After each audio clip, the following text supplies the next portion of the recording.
This is a show about getting spooked for fun, and neither one of the hosts are associated with the attractions discussed in any way, except for those skeletons in Devin's closet. Some topics may go from ghoulish to ghastly, so viewer discretion is advised.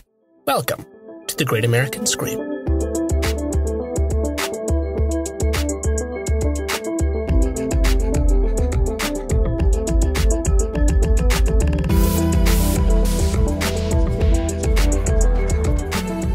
Hey, Adam. So I decided I'm taking over the podcast today, and I'm going to start it off. I'll hand it back to you in a second, but I wanted to start with a little game that I like to call the Crypt TV pitch room game. Woohoo! So I'm going to give you an example, and then you're going to give me your example of your pitch for a anywhere from 2 to 7 minute horror short that is really tightly conceived of and has a really cool idea, and usually has some kind of a like there's some regular spooks in there for the kids, but for all the adults in the room who just love art, there's like a genuinely like really cool core concept, and you have to come up with that in the 10 seconds it'll take me to tell you mine. Are you ready? Yeah, I know that I do like improv for a living, but that's the scariest thing you could have said to me. Oh, no, I knew I was using the toilet before this podcast started, and I sat down on the toilet because I pee sitting down like a real man, and I thought, you know what would be the most horrifying start to any podcast? Improv. Yeah, exactly. So luckily, I prepared mine in advance. My Crypt TV idea is a short revolving around Dumbo the Flying Elephant, except instead of a feather, he has a knife. End of concept. That's really good. I would watch the heck out of that. Yeah, I thought it was really good. I think mine is a monster that is compiled out of the hair that you don't clean out of your shower drain, and then one day crawls back up and gets you right when you're on that toilet. It gets you. Oh, it comes out of the shower and into the toilet, unless you have one of those fancy toilets that's in your shower. Yeah. You know? Yeah. You know. Because there's all this talk about peeing in the shower, and I'm not about it. I'm not Sheen from the Jimmy Neutron movie, but I think that... Don't listen to this, anybody. Actually, just log off the podcast. This is just for Adam. I think that while peeing, I'd like to be in the shower. Okay, all right. But I'd like for it to be going in a toilet, you know? But then, I don't want to... I mean, you should see, you know, I live in Brooklyn, and the size of our bathroom, you could pee from the shower into the toilet without... Oh, I could easily pee into my toilet from my shower. I live in Manhattan. You got nothing on me. Yeah. But I'm just saying I would like the toilet in the shower, please. And also have my dry toilet. I want a toilet in the small wet room, which is the shower. And then I want a dry toilet in the slightly larger dry room, which is what I call my bathroom. So now that everybody's logged off. So goodbye, everybody. Welcome to the Great American Scream. My name is Devin Wright. My name is Adam O'Connell. It's almost October, everybody. Woohoo! We almost made it. I mean, we're well into spooky season as far as I'm concerned, but we are almost into October, which is really exciting. And I'm glad we introed with that, because I don't really have a goof to lead us into what we're talking about today, because I'm just so excited to what we're talking about today. Because we're going to both to prepare for Halloween Horror Nights and to better expand our horror vocabulary. Today, we're going to be talking about Crypt TV. Woo!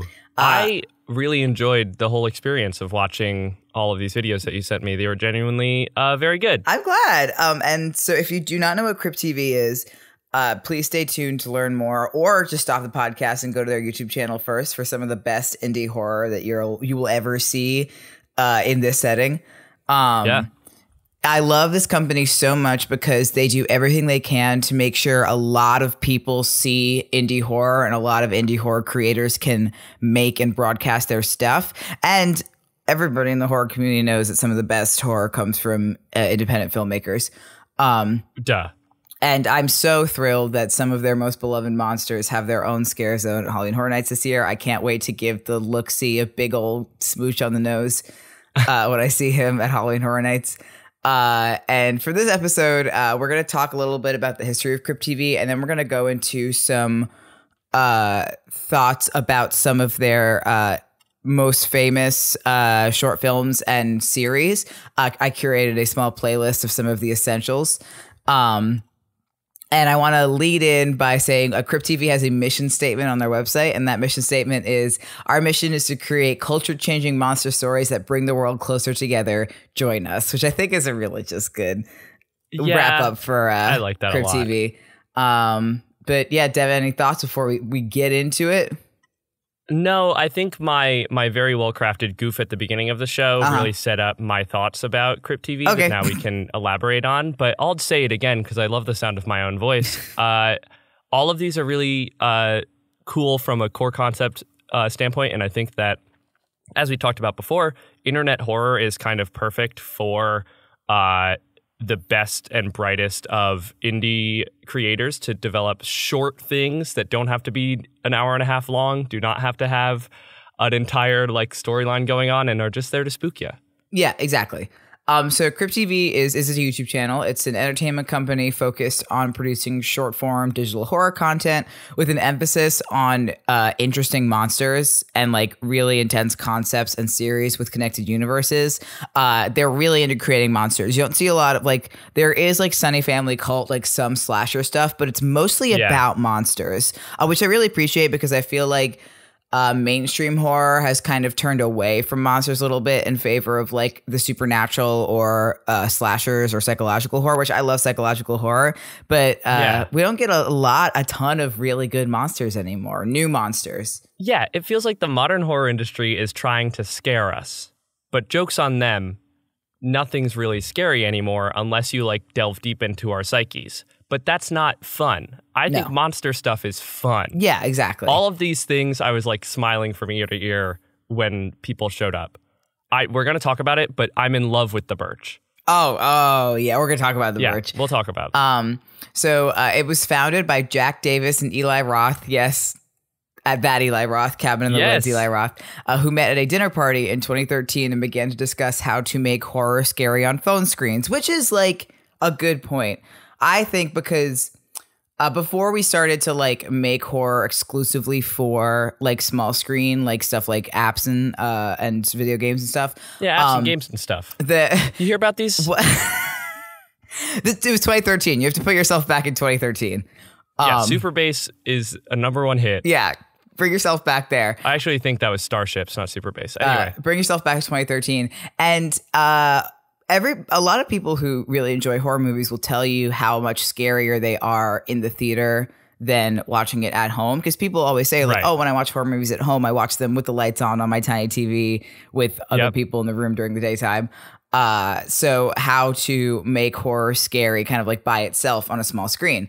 So they decided to launch this viral 6-second scare contest together. Was this Vine? Was this Vine era? It was 2013 definitely Vine? Okay. Yeah, it was definitely Vine. I think that the concept of two men going, we need to make horror scary on phone screens, and it needs to be all in 6 seconds, would be very cringy if it was two corporate execs. But the fact that it was just two dudes, love that. And one of them was Eli Roth, but the other one was just a dude. The contest had over 15,000 submissions, and Eli Roth then showed it to Jason Blum, who became the company's first investor. Of course. So, because Jason Blum is there for... Jason Blum reminds me of kind of Tom Cruise's approach to, or not Tom Cruise, Nicolas Cage's approach to accepting films. It's just anything you throw at Jason Blum, he's going to be down for. Absolutely. I think it's my mentality when friends come to me with projects. My pinned tweet right now is that I'm excited to work on I want to work on your project. I'm probably already excited about it. Just somebody coming to me with a neat idea that they're excited about. I'm sign me up. Yeah. Except Jason Blum had Goldfish, millions of dollars to put behind it. Yeah. He became the company's first investor, and they launched officially in April of 2015 with just 3 employees. And by March of 2017, they had reached $3.5 million in funding. And that third employee, Albert Einstein. And they now release over 100 videos every 3 months. Oh, whoa. That's so many. Yeah, it's really wild for a production company that is pretty traditional in the way it kind of exists. Like all of these things are pretty high production value for internet video. And they're still doing the YouTube thing of like, well, you have to release at least one video every X amount of days. Yeah. Makes That's me insane. wonder, because like a lot of these shorts are only 2 or so minutes long. Makes me wonder how many they bang out in a day. They're like, all right, Jack Attack, your time on the set is up. Move. Yeah, what the call sheet looks like, especially for the actors. They're like, yeah, I'm here for 15 minutes. So they've also expanded beyond YouTube with attractions at both Halloween Horror Nights and Not Scary Farm. They are playable villains in Dead by Daylight. I think they're skins on top of the original Dead by Daylight. Okay, that makes sense. You can play as the Look-See, the Birch, and the Mordeo. I have seen the Birch in Dead by Daylight. That makes sense. They pronounce this creature's name 4 different ways. In the actual short, what is it? The Mordeo. I'm gonna say Mordeo. The Mordeo. Mordeo. Yeah. I'm gonna say Mordeo. Going down Mordeo Drive. They say it a bunch of different ways in the short, but you can play as the Mordeo, the Birch, or the Look-See as skins on top of the original villains. And they have merch Spencer's gifts, which is fun. Of course they do. So without further ado, we're going to talk about some of the monsters and shorts that make Crypt TV what it is. We are going to be spoiling some of these, so we'll warn you before we spoil something. Great. But most of them are going to have pretty big spoilers in it. So if you would like to watch them beforehand, please go do. Almost all those things that we talk about are less than 6 minutes long. Some of them are full series. We're only going to talk about the first episode or so. And even if you wanted to watch, like you could watch all of the Birch in half an hour because the episodes are like 4 minutes long. Which, speaking of which, we're going to start with the Birch. Yes. The Birch is probably the most famous Crypt TV monster. New mom just dropped. New mom just dropped. She's so cool. So this original short was released in 2017 and was written and directed by Ben Franklin. No relation. Different to Ben. The man with the key and the kite. Different. Okay. And Anthony Melton. No relation. No relation. I don't either. know to whom. It's just no relation.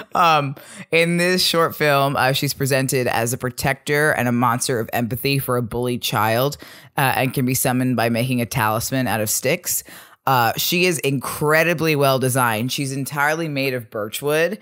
She stands about 8 feet tall, and she's got this like kind of crown of like twisted birch that sticks out the sides of her head, and then just her kind of like gaping maw full of scary teeth and stuff. Yeah, I'm beginning to, as you know, and anybody who talks to me for 3 seconds about Renaissance Fair knows, I'm currently designing a fawn character that I want to bring to whatever fair will have me. And I'm starting to think that Birch, not the Birch, because that would be an insane road to go down. Yeah. For a children's Renaissance Fair. Yeah. But I think she has shown me, my good mom has shown me that I think Birch is the color scheme to go for. Yeah. It's also the best kind of wood in Minecraft. I mean, I like her color scheme a lot. Yeah. And we don't actually see, in the first one, we don't actually see her kind of like do her kill, but the bully's death is off screen. But man, it looks like she'd rip the absolute knockers out of him. It's interesting that you say that she killed him, because I read it as she gave like the boy the like confidence he needed to take the knife and kill the boy. Okay, interesting. Because he's covered in like what look like knife slashes, and he's covered in blood. Mm-hmm. And isn't the beginning of that short the blood covered knife in a hand? I think the Birch was just kind of a cheerleader for the boy. You don't think she had any hand in it? I don't think the Birch does violence. No. Non-violent creature. Purely there for moral support. The Birch is my big mom, and I love her very much. And after the success of her short film, a Facebook Watch series was produced in which we found out her backstory. And I love do that you think said her short film. The outline says the short film. Oh, oops. Which is incorrect. Yeah, it's her hers. short film. She made it. I do think giving her this backstory weakens her a little bit, but that's just my personal philosophy of like, don't tell me about the monster. Yeah, we know that this is our philosophy. Yeah. So if you do want to know, and this is revealed later on in the Facebook Watch series, an orphan girl adopted by a childless couple, Lane, was born with the power to control nature. At 17, she was pressured into sex by her then boyfriend Thad, and later gave birth to a baby girl. Don't date anybody named Thad. No. whom she named Laura and developed an attachment to. Upon learning that her adoptive parents killed Laura to maintain their reputation in the public eye, she killed her adoptive parents, transforming into a nature demoness in the process. Okay, that's kind of sick, though. Yeah, it's a cool backstory, but I just kind of want her to just be the Birch.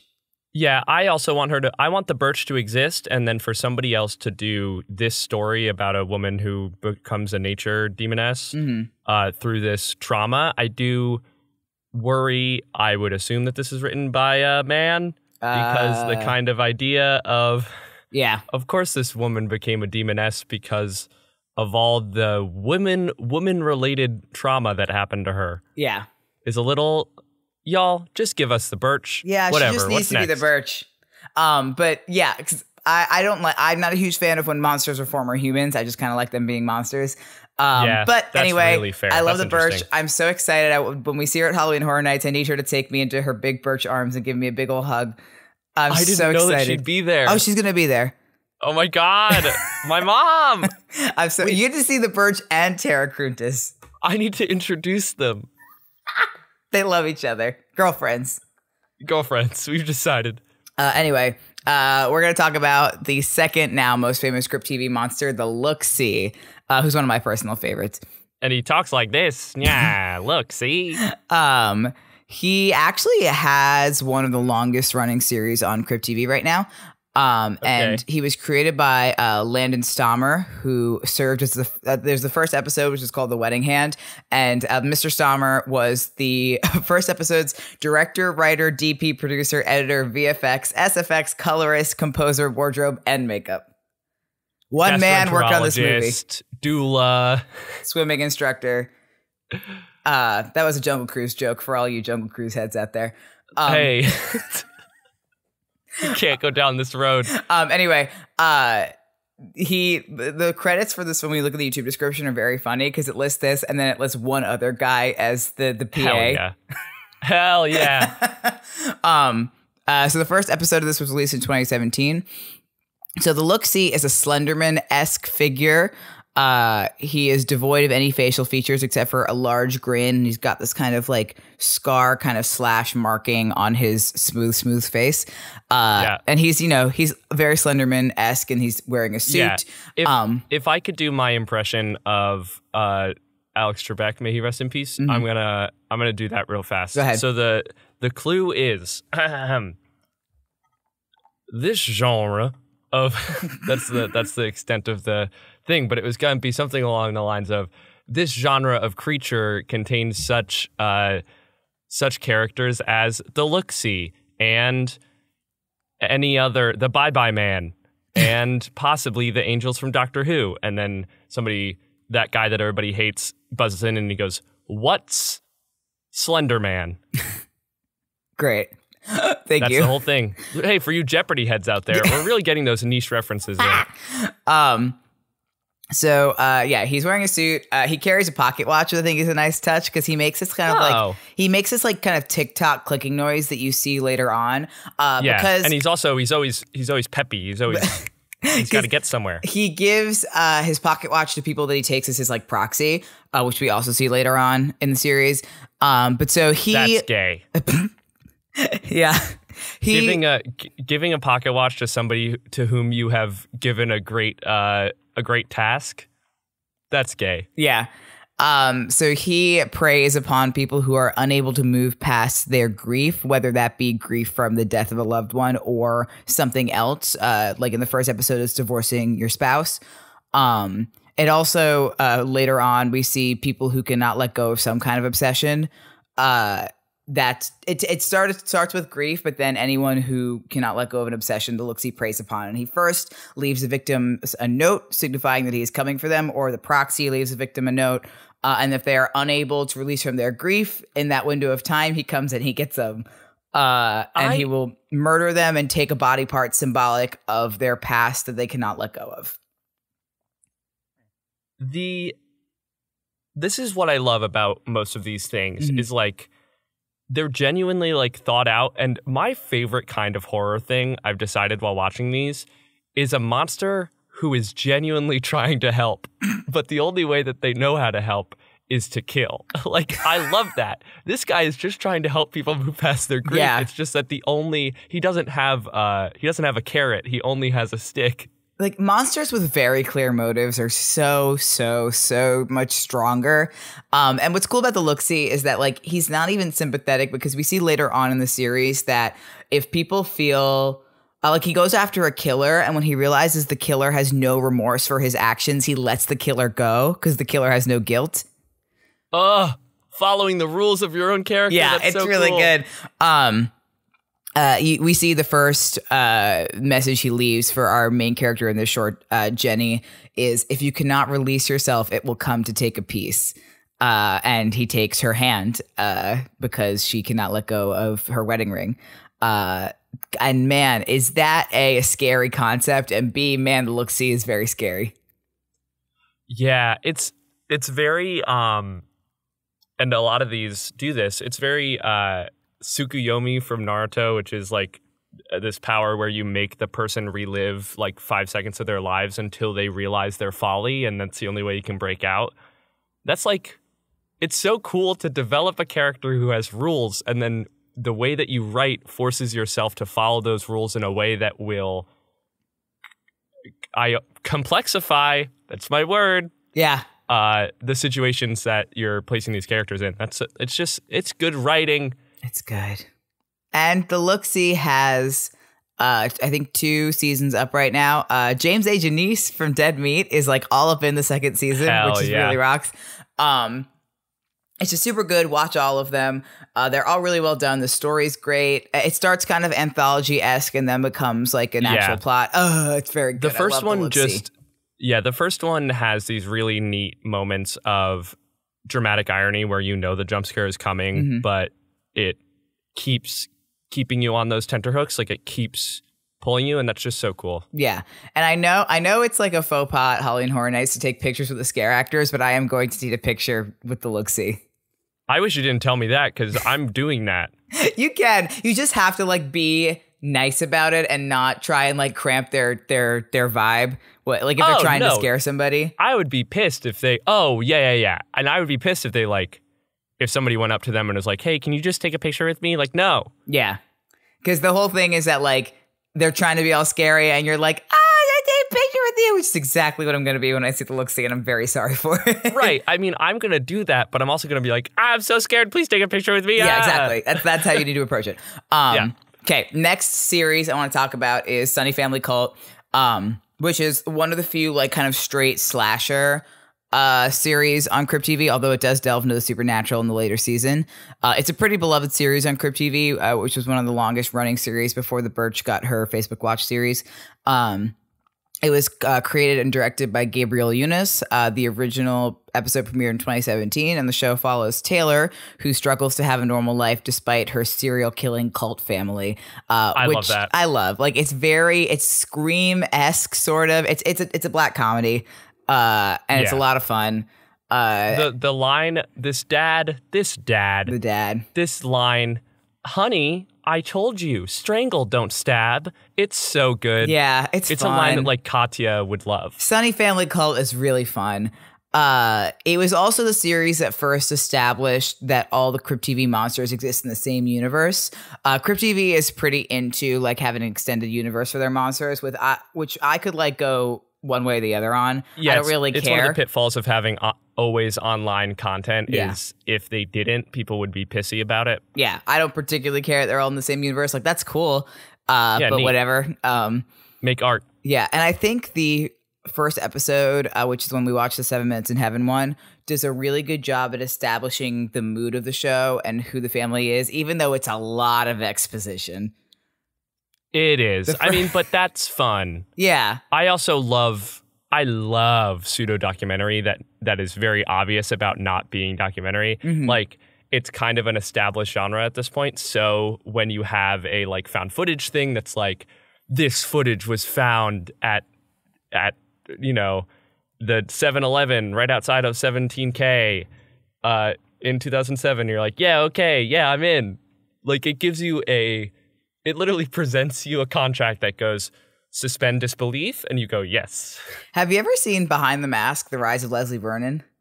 No, I have not. You would love that. It is a pseudo-documentary slasher film. It takes place in a universe where all famous serial killers exist, and it's a news crew following a new famous serial killer and documenting his like aspiring serial killer actions. You would love it.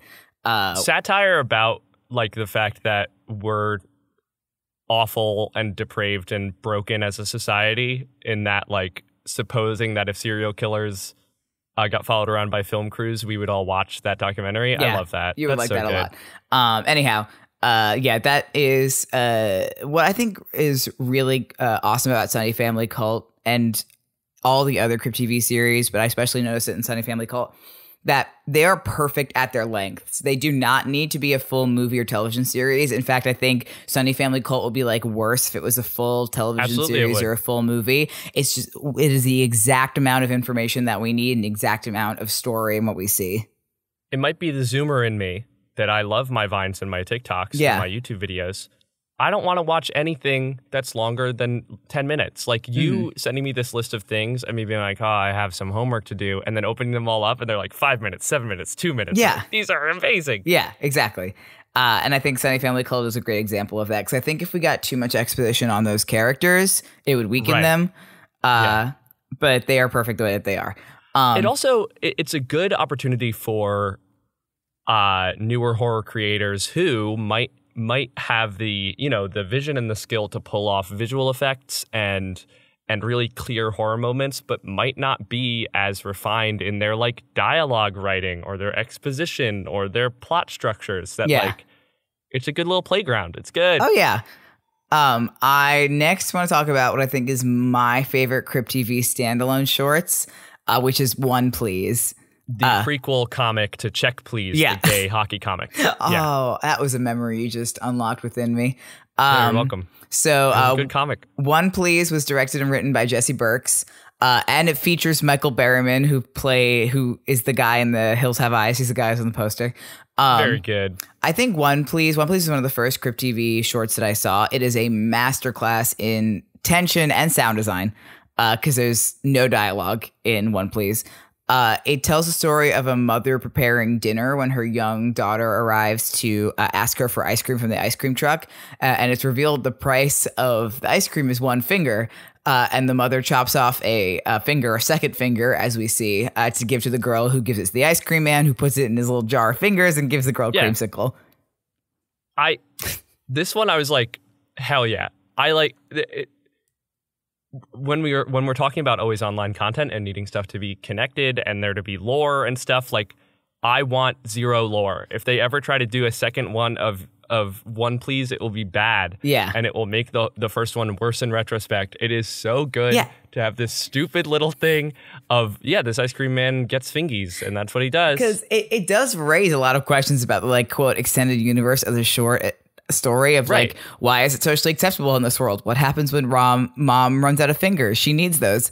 She does need those to chop the carrots. But it doesn't matter. Nobody cares. It's just good. Yeah. And I have like, can the dad also give a finger? Does the gender of the finger matter? Because we have this shot of the dad reading the newspaper and smoking the pipe. And all I was thinking was, are they going to have this insert shot where they show that he has no fingers? Yeah, on his right I was hand? looking for that too.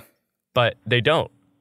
So maybe it's only mom fingies. Yeah, maybe it's, and then we see like the line of kids lining up with all their other parent with all fingies. their fingers. It's so good. A lot of child on parent violence in these Crypt TV shorts, I've noticed. A lot of child violence. That's the other thing that I found that I loved, which we'll talk about with Piper, that the button of children do horrible, gory thing, it could so easily be, oh, that's kind of a cop-out. You're using the like shock horror of a child doing uber violence. Mm-hmm. But for a lot of these, I'm just like, oh yeah, that's a cool little button. That's a like I saw where you're going with that. You did the thing, and that's cool.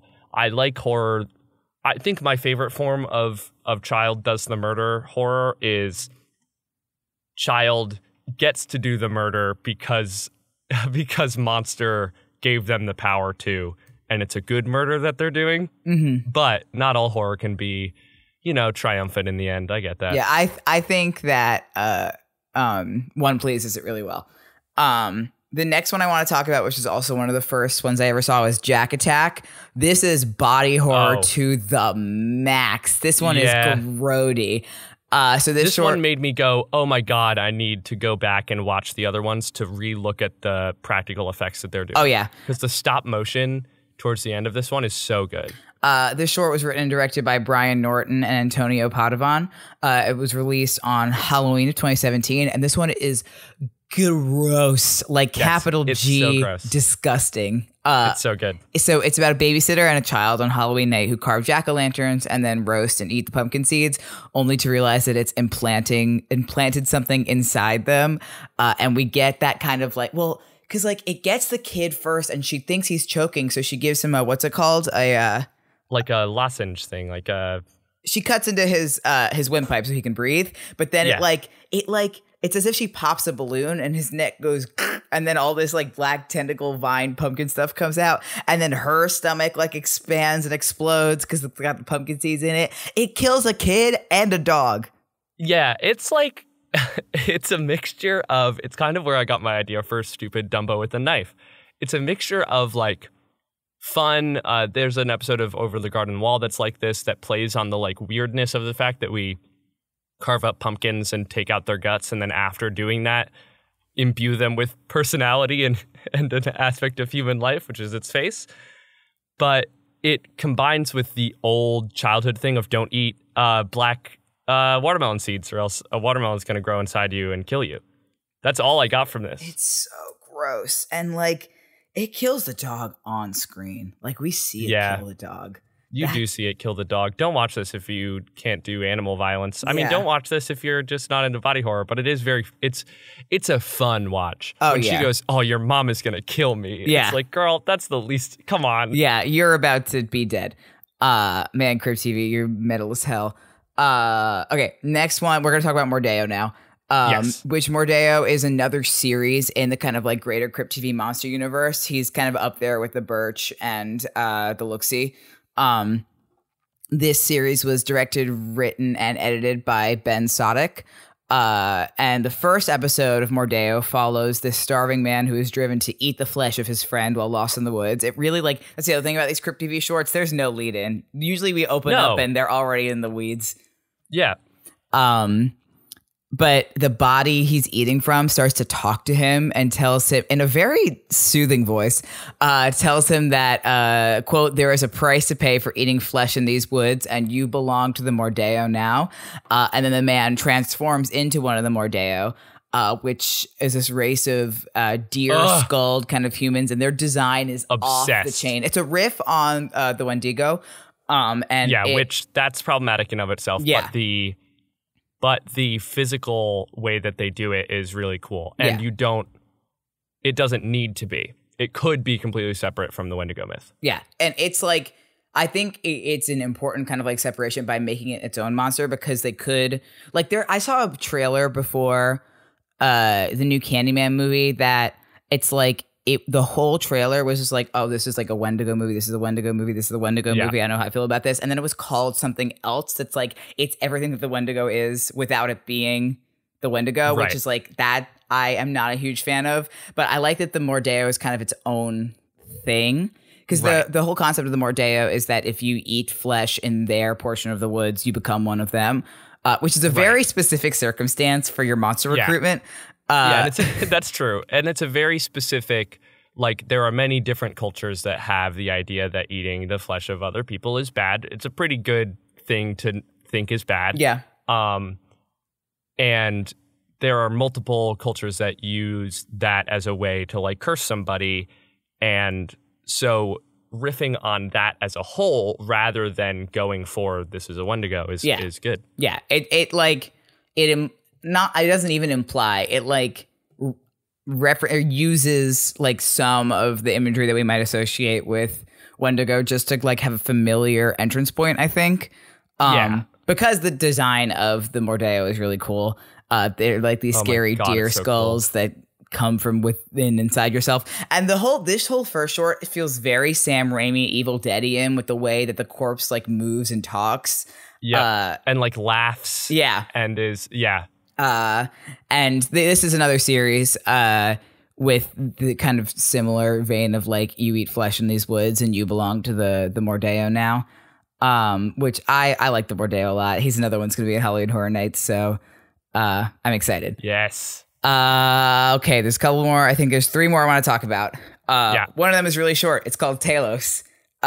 This one was good. so My only short. problem with it is the use of the Eye of Horus, but other than that.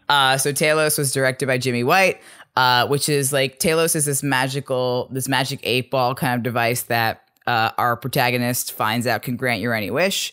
It starts with another chance with his ex-girlfriend, and then he asks to be really rich, and he gets a large sum of money deposited in his bank account. But they pull the kind of like genie, like be careful what you ask for thing. Yeah. As he's in the middle of asking Talos for something, and he tells his friend, "Bite me," and then it reveals the early 2000s of it all. Yeah, it reveals. Don't say "bite me." It reveals Talos' true form, who then grants his wish and just goes to town on this dude. Yeah, it's super short, and then at the end, there's like a box on the girlfriend's bed, and with a note that says he wanted you to have this, and it's the box with the Talos in it. She's like, what did she do? Like, I just like, I hope from a writing perspective that being at all mean to the person who is telling you not to use the thing, like, if the lesson is don't be unaware that this is a bad thing you're doing. If you're using this magical wish granting device, know that it's bad and you shouldn't be doing it. Be ashamed. Okay. And when you're not ashamed, that's when he comes for you. I do not like I mean, it's hilarious. Yeah. But from like a spooky standpoint, don't have it be that guy said, "Bite me." And so Talos is like, okay, I'm granting your wish. I mean, that is absolutely hilarious. I think it's more about like being ungrateful. That's what and asking exactly. for too much and stuff like that. So then just like change the line. Yeah. Just don't say "bite me." Just don't specifically say "bite me." Anyhow, that's Talos. I want to talk about Kinderfonger. Because if that is it, then he could have said "go to hell," and then Talos just opens a rift underneath his friend. Yeah, well, he would have been saying Talos go to hell, so Talos would have had to himself go to hell. Oh, that's the loophole. That's how you get out of it. Exactly. The carried interest loophole. So next I want to talk about Kinderfonger, which was written by Aaron Burgess and Matt Golad, directed by Bridger Nielsen. Kinderfonger is German for child stealer, and the Kinderfonger is a Pied Piper-esque figure who lures children away from their parents with his pipe. Crypt TV does a series that are all based on fairy tales. They have a Rapunzel one, they have a Little Mermaid one, they have a Magic Mirror one, so this is one of those. That is until a deaf girl, unable to hear his song, goes and looks for and finds the missing children. I think this one is pretty straight up horrifying, especially because of the twist ending. If you don't want the twist ending spoiled for you, skip ahead like a minute or two because we're about to spoil it. You're still here? Great. So the girl finds the missing children and brings them out to their parents. However, the children are still enchanted by Kinderfonger and brutally murder their parents. And I find this one like sad because it's like, imagine the horror of having a missing child, only to have like one final moment of happiness when you see your missing child running to you and then have them kill you pretty slowly. No, it's definitely like if you're in the thing, if you're buying into the thing, then it's like super sad and that's how it is. I have like, I don't know why. I should probably talk to my therapist about it. But like kids doing murder in horror movies, I'm usually like, oh yeah, good for them. See, I've always found little kids murdering in horror films to be particularly scary or upsetting. Like, I understand why it's used for black comedy and why it's funny, but it's always freaked me out a little bit for some reason. Yeah, I've never found it funny. I've always found it to be like, I bet that kid had a fun time on set. Oh, like, I don't that's agree. what I think to make me feel better. Oh, okay, that's fair. That's just immediately what I go to because, like, I don't really morally agree with casting minors in most projects. But, like, in this case, I'm like, that kid probably didn't even know really what they were doing, but, like, they probably had fun. Yeah, or was, like, a total professional about it, which is what totally. I really like. What's my motivation here, sir? There's a story I'm from my mom. Great. There's a story from the set of It Part 1 that Bill Skarsgård was telling where he, like, says that the first scene that they filmed was the one where Eddie falls through the floor and then gets tormented by Pennywise. And that was the first time any of the kids had seen him in the Pennywise makeup. Yep. So he's like all screaming and roaring in their face and stuff. And poor, I can't remember the actor's name, Jack something, is like, you know, sniveling and crying and stuff like that. And as soon as they yell cut, he stops and he claps Bill Skarsgård in the shoulder and goes, "Love what you're doing with the character. Really appreciate it." Which I like a lot. Yeah, that's Kinderfonger. He's a pretty cool animated skeletal kind of smoke monster, which we see a lot of practical effects in Crypt TV. This is one of the kind of computer generated monsters that we see. Yeah, but it doesn't look it. The only thing that looks it is like the smoke itself, which is hard to do. So. Yeah, I think he looks pretty good, and like he's a kind of traditional kind of big bad fantasy monster, which we don't see a lot of monsters. Period. We really don't see a lot of that, so I appreciate that. Right. I don't have a lot of time for.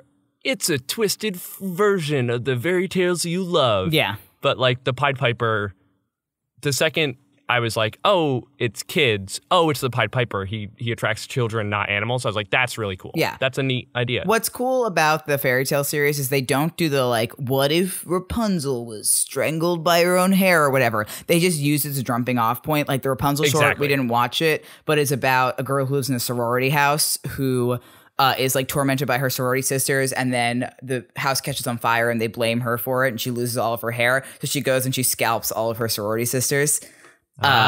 Which is like, that's not the Rapunzel story, but it just uses Rapunzel as a like jumping off point. We didn't talk about the kid one. Which one? The one where the kid goes to the school for serial killers. Oh yeah, no, we didn't talk about that one. The first day of school one. I like that. Did you one. like that one? That one like is just so short. It's almost like a trailer for Crypt TV.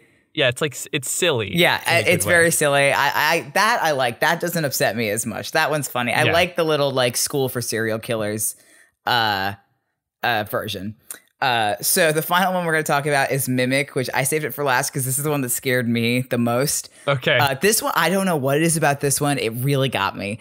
So Mimik was directed and written by John Cobble. And I think it scares me because it reminds me of the urban legend or like the story you see going around of the dad like tucking his kid into bed and the kid's like, "Can you check under my bed for monsters?" And then when the dad looks under the bed, he sees his kid down there terrified and telling him not to trust the thing that's in the bed. Which has always scared me. But so Mimik follows a dad who hears his son calling out to ask to sleep in his bed tonight. And when he goes to check on the son, though, he finds the son fast asleep and hears the voice coming from his own bedroom. When he goes back to check, though, he sees the Mimik, which is this like alien-like creature with glowing eyes that devours the mother and then him. And then the short ends with the Mimik calling out to the son as the father, inviting them to sleep in their bed tonight. This one really scares me. I don't know why. Okay. No, I mean, to be fair, I watched these at 10:30 in the morning with like all my lights on and stuff. Oh, I watched these late last night. Yeah, I was just enjoying the craft going on and the art. Because as you know, I do as is the basis of this podcast, my enjoyment of horror comes not from the being scared part, but by the stepping outside and looking at it from an artist's perspective. That's how you've drilled into me to enjoy these things. Good, excellent. So, like, there are definitely moments that were like, ugh, in these. Mm-hmm. But this one, it was again that kind of thing of like, oh, I see what they're going for here. I loved the design. Oh, I love the design of this so monster. Cool. I think this is one of the most well-designed monsters in all of the... I think this is one of the scariest shorts in all of the like standalone Crypt TV shorts. Yeah, you could see it easily being a different design that more clearly tried to play on the fact that it's a mimic, which is like a video game thing. Also, a mimic is when a creature that hides inside a treasure chest. So a treasure chest that like kills you is called a mimic. Mm-hmm.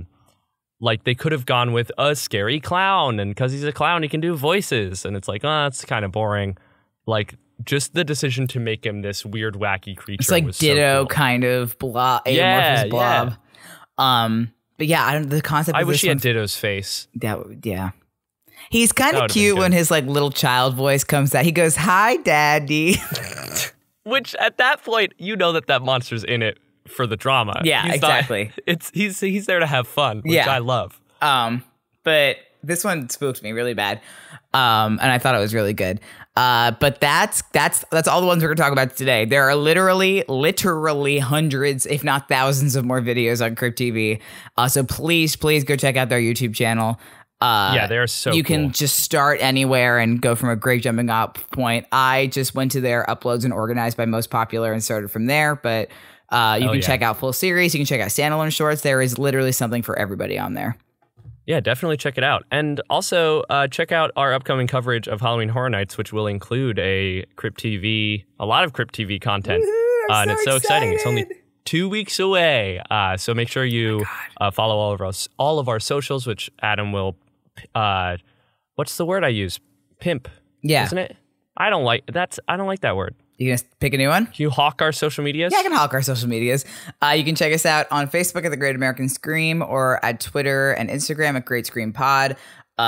Check out there for our Halloween Horror Nights coverage. But there will also, of course, be more stuff on the podcast, and we'll have a YouTube video up for it. Please send us your favorite Crypt TV shorts. Ones that we didn't talk about, you can post or tweet at us using the hashtag TGAS. And as always, if there's something you would like to hear about on the show, tweet at us or make a post, because your suggestion may become a topic for a future episode. Hey, do you have $1? I have $1. You know, not you, Adam. Oh. Hey, listener, you have $1? You know when you go into your wallet or into a pair of pants and you find like $5? Give us that $5 maybe. No, but seriously, we have a Patreon, patreon.com/greatscreenpod.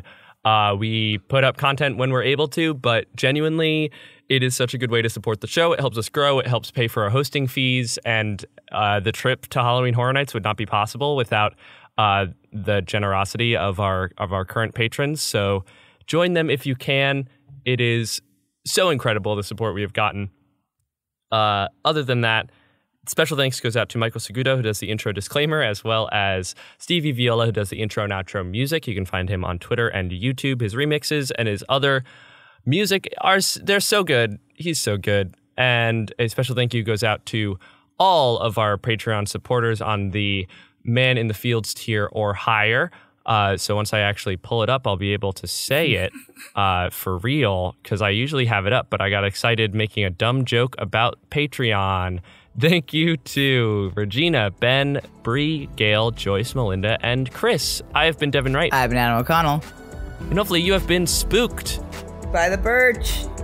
By the Birch. Hopefully you've been hugged by the Birch, our good mom. That feels very safe. I would be safe in her big Birch arms. Yeah, she, again, non-violent. Yeah.